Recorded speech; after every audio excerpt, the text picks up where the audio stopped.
Hi, I'm John Green. This is Crash Course World History, and today we're going to talk about World War I, the so-called Great War? World War I wasn't the most destructive war or the first total war, and it certainly wasn't, despite its billing, the war to end all wars, but it was the war to change all wars. World War I changed our outlook. It normalized cynicism and irony, which I think you'll agree are the dominant lenses for describing our world today. Basically, I'd argue that World War I helped make possible everything from The Simpsons to intentionally unattractive mustaches. Mr. Green, are you referring to me? Oh, me from the past. You're an embarrassment to our family, also to all our other selves.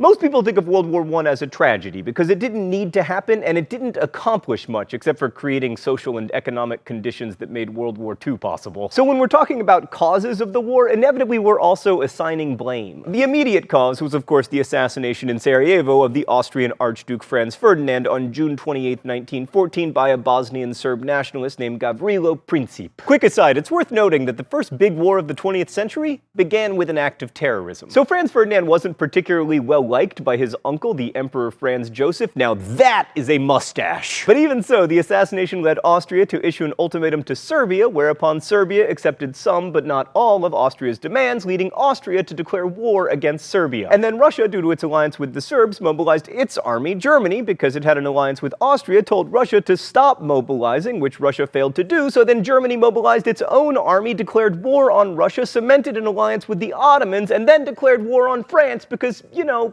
France. Germany's war plan, the Schlieffen Plan, required that it invade France in the most expedient way possible, which, as you can see, is via Belgium. And Great Britain was a friend of Belgium, I mean, as much as anyone can be a friend of Belgium, and so they declared war on Germany. So by August 4th, all the major powers of Europe were at war with each other. By the end of the month, Japan, honoring its alliance with Britain, would be at war with Germany and Austria as well. When all was said and done, counting colonies and spheres of influence, the world map would eventually look like this. You'll never guess who wins. So there were many opportunities not to mobilize and declare war, none of which were taken. Some blamed the web of alliances itself, which is what Woodrow Wilson wanted to fix with the League of Nations. Some blamed Russia, the first big country to mobilize. Some blamed Germany for the inflexibility of the Schlieffen Plan. Leninists claimed the war grew out of imperialism and was fueled by capitalist rivalries. And others claimed it was a war between Germany's radical modernism and Britain's traditional conservatism. But if I had to assign blame, I'd go with the alliance system and the cultural belief that war was, in general, good for nations. War helped define who was them and who was us, and doing that strengthened the idea of us. And before World War I, war was perceived to be necessary and often even glorious. The trench warfare on the Western Front is most famous for its brutal futility. Great Britain and France on one side, Germany on the other, with no man's land in between. World War I was a writer's war, and there's a lot of metaphorical resonance in living men digging holes where they would in time die. The lines of trenches on the Western Front covered only about 400 miles as the crow flies, but because of the endless zigzagging, the trenches themselves may have run as much as 25,000 miles. But the stalemate of trench warfare wasn't seen on every front, especially at the beginning of the war. There was a lot of offensive movement, especially in the initial German strikes, especially on the Eastern Front, where the Germans were very successful against the Russians, who had a large but pretty hapless army. Also, for the blessed few of you who sat through all of Lawrence of Arabia, you'll remember that T.E. Lawrence's exploits took place in the context of World War I, with the British battling the Ottomans. This brings up an important point. World War I featured combatants from around the world. Britain's army especially included soldiers from India, Africa, Australia, New Zealand, and Canada, who was just happy to be invited. Africans also served with the French, and for a lot of these people, their experiences helped build nationalist movements when the survivors returned home after the war. That's about as close as we get to a silver lining. The war itself was incredibly destructive. Over 15 million people were killed and over 20 million wounded. In France, 13.3% of the male population between the age of 15 and 49 died in the war. The war also saw a lot of civilians die, especially in the Ottoman Empire, where more than 2 million of the 3 million people killed were non-combatants. But like so many other wars, World War I's most efficient killer was disease. Stupid disease, always hijacking history. Dysentery, typhus, and cholera were rampant, and otherwise minor injuries would prove fatal when gangrene set in. I mean, 25% of arm wounds among German soldiers were fatal. And that's not even to mention the famous influenza epidemic that broke out toward the end of the war, which killed more than 3 times as many people as the war itself. The main reason the war was so deadly was the combination of new technology and outdated tactics. While we may think about tanks, airplanes, and poison gas, all of which made their debut in the First World War, the 2 most devastating technologies were American: machine guns and barbed wire. Attempting to march in lines toward an enemy's trench, soldiers of both sides were mowed down by machine gun fire. According to one German machine gunner at the Battle of Somme in 1916, the British officers went in front. I noticed one of them walking calmly, carrying a walking stick. When we started firing, we just had to load and reload. They went down in their hundreds. You didn't have to aim. We just fired into them. At the Somme, the British lost 60,000 men in the first day of fighting. Remember the old colonialist verse, whatever happens, we have got the Maxim gun and they have not? Yeah, well, now everybody had machine guns. One of the things we try to remember here at Crash Course is that people both make history and are made by it. World War I brings this fact into stark relief because we know so much about the soldiers who fought in it, and how they wrote about the war really changed our relationship with systemic violence. For most soldiers, there was nothing glamorous or heroic about this war. For the British, for example, the trenches were two things above all: wet and smelly. The dampness came from the fact that the British trenches were in the wettest part of Flanders. The smell was mainly decomposing flesh.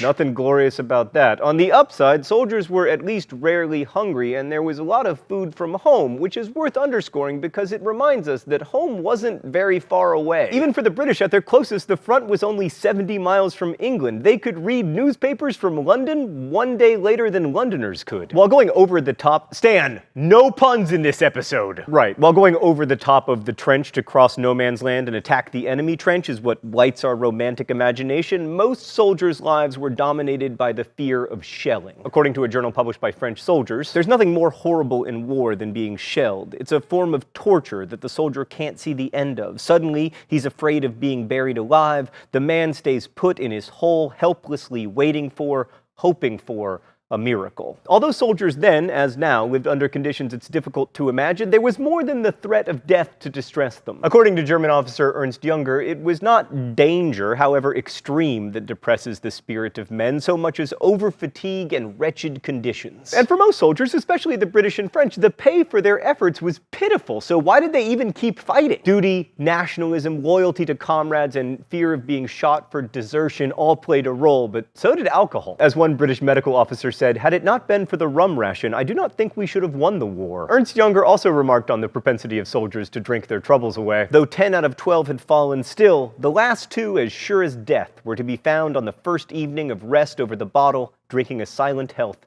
to their dead companions. Oh, it's time for the open letter? Whew! An open letter to alcohol. I wonder what's in today's secret compartment. Oh! Shocking! It's a golf club. And an actual disco golf ball made by a Crash Course fan. Dear alcohol. Oh, that's... Like disease, you've been a key figure in human history despite not actually being a person. And for millennia, you've played an important role in war, often helping soldiers do their duty, often distracting them from it. But here's the thing, alcohol. In my experience, which is extensive, if you need to be drunk to do something, you should maybe not do the thing. Unless, of course, the thing is golf. Best wishes, John Green. So what did we take away from the so-called Great War? Well, not much. Let's go to the thought bubble. The Treaty of Versailles, which ended World War I, fixed the blame for the war on Germany, which proved ruinous to the German economy and destructive to its political institutions, and unless you're really nostalgic for totalitarian communism, you've got to say that World War I was also a disaster for Russia because it facilitated the rise of the Bolsheviks. The Russian Revolution had two phases. In the first phase, called the February Revolution, because get this, it occurred in February, army mutinies and civil unrest forced the overthrow of the Romanov dynasty, which had been in power in Russia since, like, forever, to use a proper historian term. The monarchy was replaced by a provisional government led eventually by Alexander Kerensky, who made the terrible decision to keep Russia in the war, which led to the October Revolution, so-called because it happened in October, in which Vladimir Lenin and his Bolsheviks took over,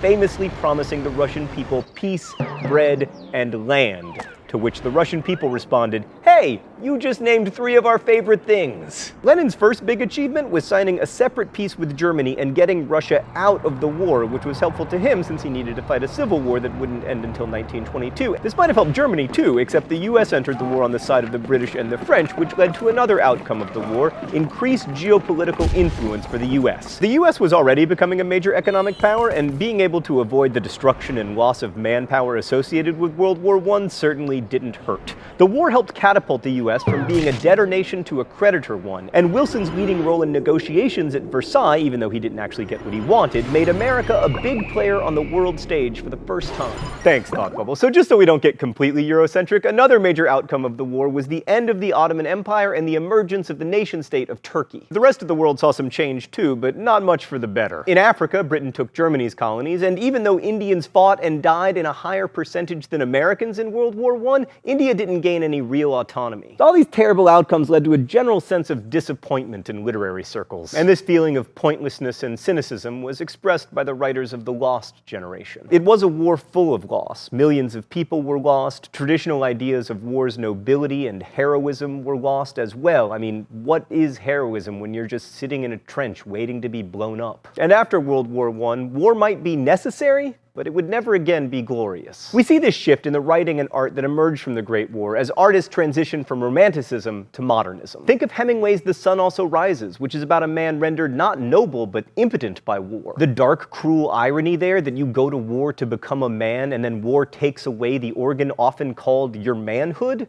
that defined Hemingway's worldview. And it also defines ours. Thanks for watching. I'll see you next week. Crash Course is produced and directed by Stan Muller. Our script supervisor is Meredith Danko. Our associate producer is Danica Johnson. The show is written by my high school history teacher Raoul Meyer and myself, and our graphics team is Thought Bubble. Last week's phrase of the week was "Unless you are the Mongols." We brought it back for you. If you'd like to suggest future phrases of the week or guess at this week's, you can do so in comments, where you can also ask questions about today's video that will be answered by our team of historians. Thanks for watching Crash Course, and as we say in my hometown, don't forget to be awesome.